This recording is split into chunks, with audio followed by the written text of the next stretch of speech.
Hello everyone. तो मैं हूं एडवोकेट तुलसीराम सिंह और आप देख रहे हैं मेरा यूट्यूब चैनल। तो कैसे हैं आप? आशा करता हूँ अच्छे होंगे, स्वस्थ होंगे। देखिए, आज जो अपना टॉपिक है ना, बड़ा यूनिक टॉपिक है और जहाँ तक मैं मानता हूँ कि ये जो टॉपिक है ना, हर आदमी के यूज़ में है, क्योंकि ये यात्री से संबंधित है।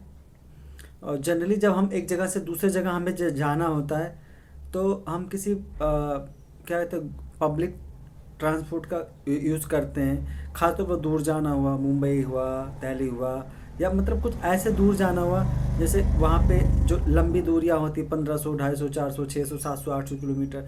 तो वहाँ पे क्या होता है ना, जो पर्सनल व्हीकल या जो गाड़ियाँ होती हैं उनको मतलब क्या कहते हैं, कंफर्टेबल नहीं होता। लोग ट्रेन से, प्लेन से जाते हैं।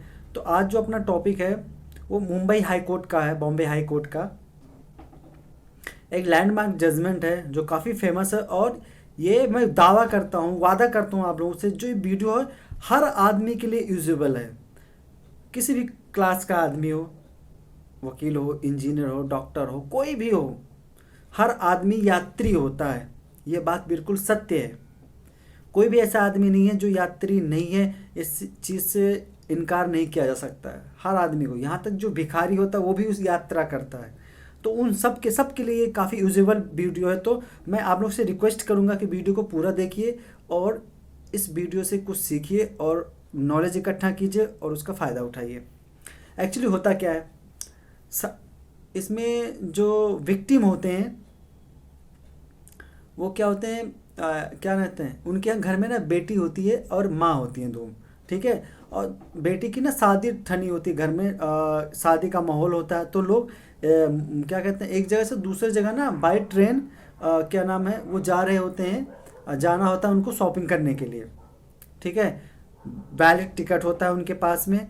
अब चूंकि जल्दबाजी में ट्रेन छूटने वाली होती है, तो क्या करते हैं, ये किसी ना गलती से किसी गलत ट्रेन में चढ़ जाते हैं। टिकट किसी और ट्रेन का लेते हैं, चढ़ किसी और में जाते हैं। और जब टिकट किसी और का लेते हैं, चढ़ किसी और में जाते हैं, और जब ट्रेन थोड़ी चलने लगती है, लुढ़कने लगती है, धीरे धीरे स्पीड पकड़ने को होती है। ठीक है। तो इनको आभास होता है, पता चलता है, ठीक है, कि ये गलत ट्रेन में पहुंच गए हैं। और फिर क्या करते हैं, ये माँ बेटी ट्रेन से उतरने की कोशिश करते हैं। तो चूंकि माँ की एज ज़्यादा थी, क्या होता है, माँ जो होती है ना, वो वहीं उसकी डेथ हो जाती है। और जो बेटी होती है उसके दोनों पैर कट जाते हैं। और बाद में इसमें जब मुआवजे के लिए जब रेलवे ट्रिब्यूनल में इसका केस फाइल क्लेम डाला जाता है, तो रेलवे साफ साफ कहता है कि देखिए, इनके पास वैलिड टिकट है, हम इस चीज़ को इनकार नहीं कर रहे हैं, लेकिन इन्होंने गलत ट्रेन पकड़ा था, गलत ट्रेन में बैठे हुए थे, इसलिए इनको मुआवजा देने से ना जो रेलवे होता है वो मना करता है। फिर ये Mumbai high court, Bombay high court में जाते हैं। वहाँ पे क्या कहते हैं, मुआवजे की जो रकम होती है उसके लिए बोलते हैं और अपील करते हैं, याचिका डालते हैं, पिटीशन। तो उसमें होता क्या है, आइए देखते हैं। इसमें रेलवे अधिनियम 1989 के तहत यात्री मतलब जो दुर्घटना होता है, ठीक है, वो मुआवजे का हकदार होता है।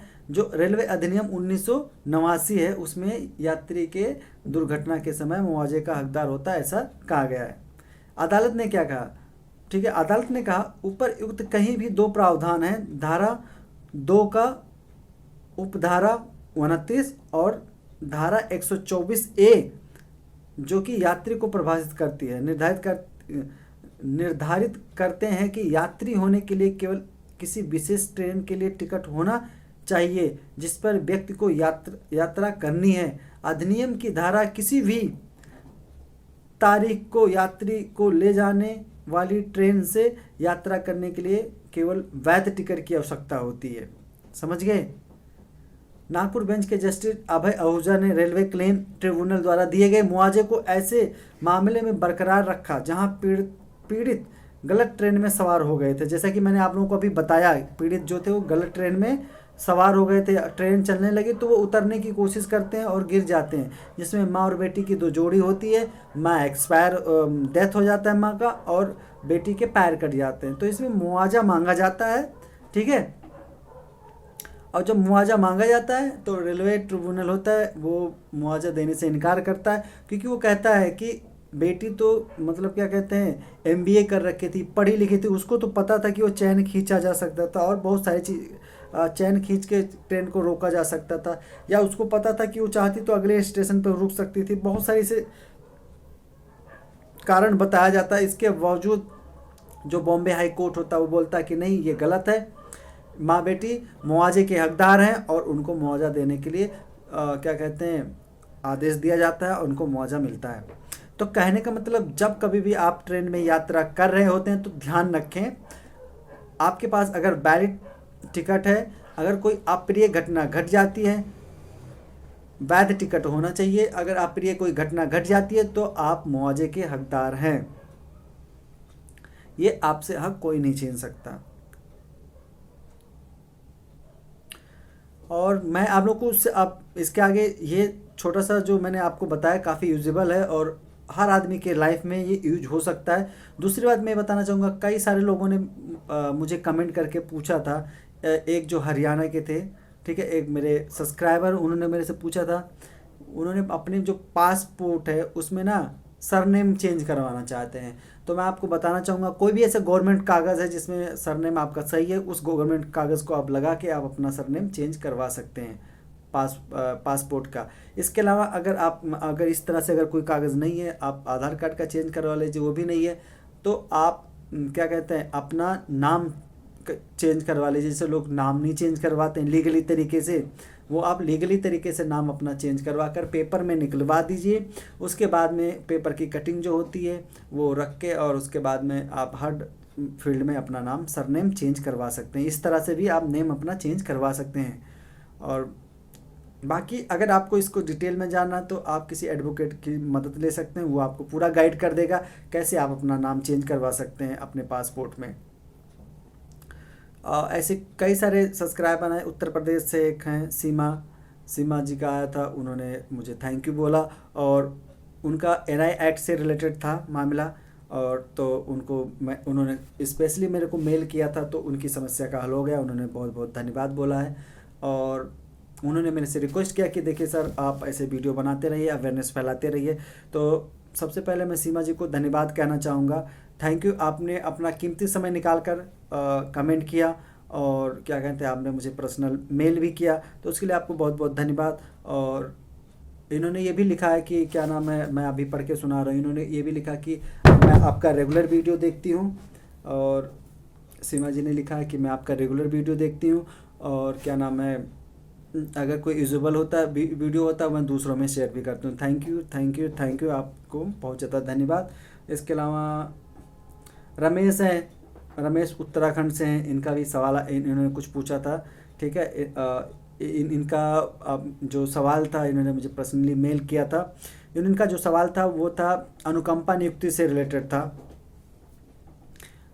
तो एक्चुअली इनका सवाल क्या था, इसमें इनके जो छोटे भाई थे, ठीक है, वो क्या कहते हैं जो उत्तराखंड है वहाँ पे ना टीचर थे। अब उनका डेथ हो जाता तो मेरे से पूछ रहे थे क्या अनुकंपा नियुक्ति में क्या नाम है मैं भाई की जगह पे मुझे पोस्टिंग मिल सकती है। तो आपको मैं बताना चाहूँगा, देखिए ऐसा नहीं हो सकता है। भाई की जगह में अगर फादर या मदर में से कोई भी अगर आपका रिलेटिव है, अगर वो समय से पहले क्या कहते हैं रिटायर होने से पहले अगर उनकी डेथ हो जाती है तो आप अनुकंपा नियुक्ति के हकदार पक्का होंगे। और इसके बाद में राजस्थान से एक कमेंट आया था जो कि ज्योति का है।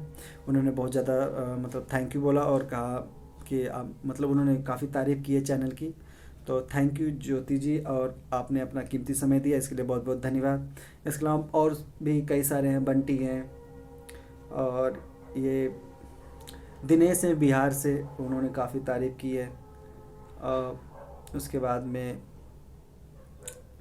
प्रभा हैं बिहार से, और ये संगीता पटना से हैं, इन सब ने कमेंट किया है और इन्होंने पर्सनली मेल किया था। इसमें कई सारे जो थे क्लाइंट हैं, जो सब्सक्राइबर हैं, काफ़ी लोग हैं, और इन लोगों क्या कहते हैं काफ़ी अच्छा उन्होंने मेरी तारीफ़ की, बोले कि आप लोगों ने उनको गाइड करने की ज़रूरत थी, क्योंकि उनका बहुत सारे लोगों का ऐसा काम था जो लटके हुए थे, उनके जो लटक मतलब क्या कहते हैं जहाँ पे उन कन्फ्यूजन थी वो दूर किया गया। तो मेरी हमेशा कोशिश रहती है कि जो मेरे सब्सक्राइबर होते हैं, जो मेरे कमेंट करने वाले होते हैं जो वीडियो रेगुलर देखते हैं। अगर उनको कोई प्रॉब्लम आती है लीगल, तो आप बेझिझक आप मुझे कमेंट कर सकते हैं, मेल कर सकते हैं। अगर आप चाहते हैं कि आपका सवाल प्राइवेट रहे, ठीक है, पब्लिश ना हो, तो आप मुझे मेल कर सकते हैं। आपको हर वीडियो में मेरी ईमेल आईडी मिलेगी, वहाँ पे आप मुझे मेल कर सकते हैं। मेल या आप मेरी प्रोफाइल पे जाकर वहाँ भी आपको ईमेल आईडी मिलेगी। आप मुझे अपना अगर जो सवाल है वो गुप्त रखना चाहते हैं, आप चाहते हैं कि कोई ना जाने, तो आप मुझे मेल कर सकते हैं।